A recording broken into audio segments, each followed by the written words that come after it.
ஒரு ஆயுதத்தின் அபார சக்தி குறித்து தேவர்களுக்குள் தீவிர கருத்து மோதல் ஏற்பட்டது. அனைவரும் ஒன்றாக பிரம்மலோகத்தில் கூடினர். அங்கே தெய்வீக ஆயுதங்களின் மகத்துவ சோதனை ஆரம்பமானது. 7வது இடத்தில் விஷ்ணுவின் கவமுத கதாயுதம். மலைகளை கூட அசைக்கக்கூடிய அபார பலம் அதற்குண்டு.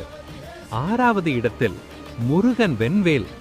கூர்மை, தீவிரம், அசுரர்களை அழிக்கும் சக்தி கொண்டது.